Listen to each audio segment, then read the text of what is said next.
Señora jueza de la Corte Suprema, señores jueces de la Corte Suprema, muy buenos días.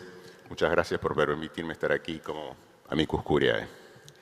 En esta causa, Pharmacity plantea la inconstitucionalidad de dos normas de la Ley de Farmacias de la Provincia de Buenos Aires, el artículo 3º y el artículo 14. El primero se refiere a la distribución geográfica de las farmacias a lo largo de la provincia. El segundo tiene que ver con la propiedad de las farmacias. En mi opinión, creo que las dos normas son constitucionales. Y sostengo esto porque creo que Pharmacity parte de una concepción equivocada sobre lo que es un farmacéutico. En opinión de Pharmacity, el farmacéutico ejerce básicamente una actividad comercial y la farmacia es esencialmente un supermercado. El farmacéutico es tan solo un vendedor de medicamentos que puede estar a sueldo de una empresa comercial, como si vender medicamentos fuera lo mismo que vender electrodomésticos, artículos de limpieza o golosinas. No se le reconoce como un profesional liberal que presta un servicio público en el cual está comprometida la salud de la población. Por ello, aunque formalmente pueda llegar a ser el director técnico de la farmacia, en la práctica el farmacéutico bajo esta concepción no es más que un empleado a sueldo que podrá ser despedido si su criterio sobre la venta de medicamentos no concuerda con el de su empleador.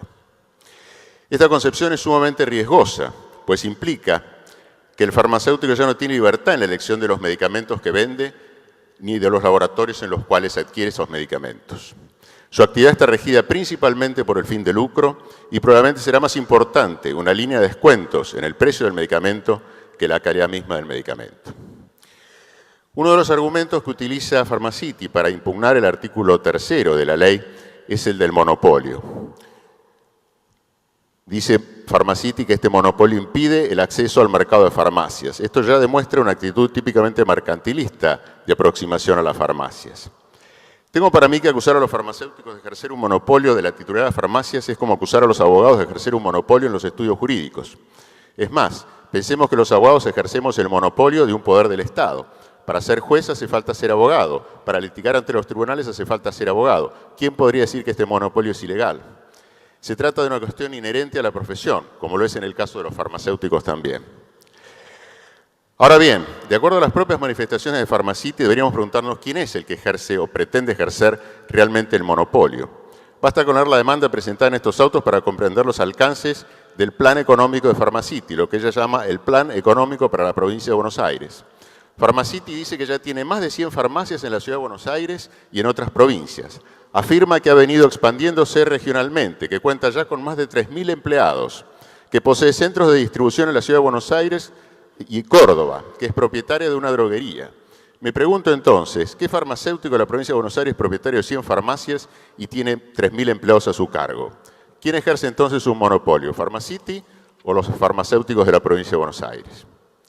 Para atacar el artículo 14 de la ley 10.606, Pharmacity dice que la provincia de Buenos Aires adhirió al decreto 2284 de desregulación de 1991.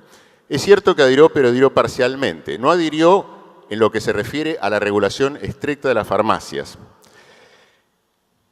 En relación con ella se limitó a dictar la provincia de Buenos Aires el decreto 3942 de 1992, en el cual solo adhirió a los principios de desregulación del decreto 2284 y quedó pendiente el dictado de una ley provincial que nunca fue dictada, que adecuara esta norma a las particularidades de las instituciones provinciales.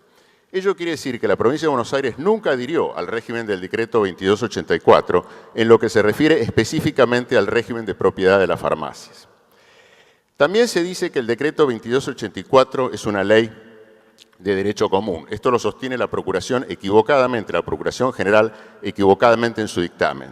Si el decreto 2284 fuera una ley de derecho común, no se habría invitado a las provincias a adherir. Se invita a las provincias a adherir precisamente porque no es una norma de derecho común. ¿Acaso el Congreso invitó a las provincias a adherir al Código Civil y Comercial? No, porque es una norma de derecho común sancionada bajo el artículo 75, inciso 12 de la Constitución. Esto no se predicta respecto del artículo 2284. Otra cuestión que aborda la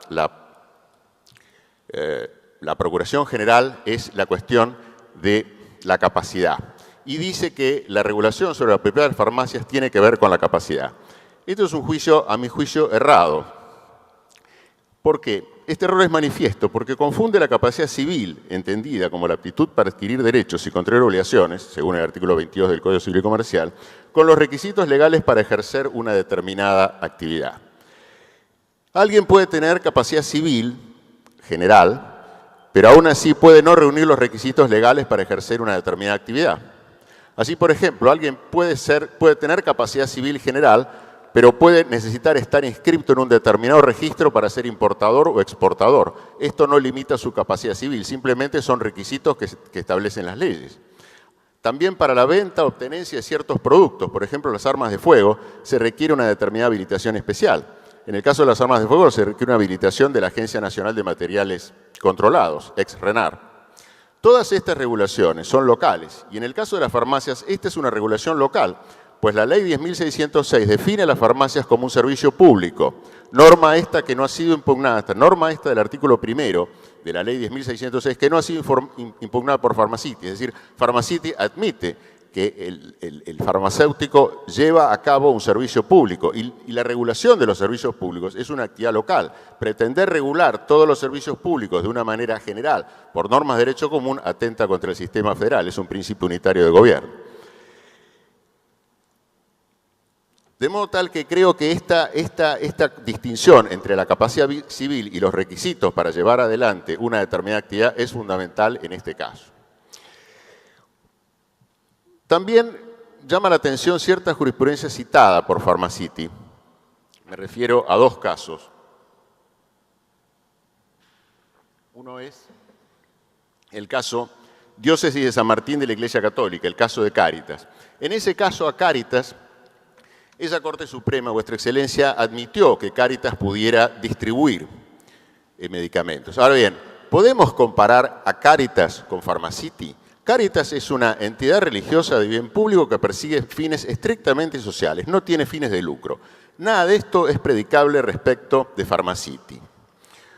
Los medicamentos que distribuye Cáritas son gratuitos. Cáritas puede distribuir muestras gratis que las farmacias no pueden distribuir. Cáritas distribuye muchas veces medicamentos de reventa, es decir, personas que tienen en su posesión medicamentos que no van a usar y los entregan a Cáritas y Cáritas los distribuye en la medida, entiendo, que no estén vencidos. Esto no lo pueden hacer las farmacias.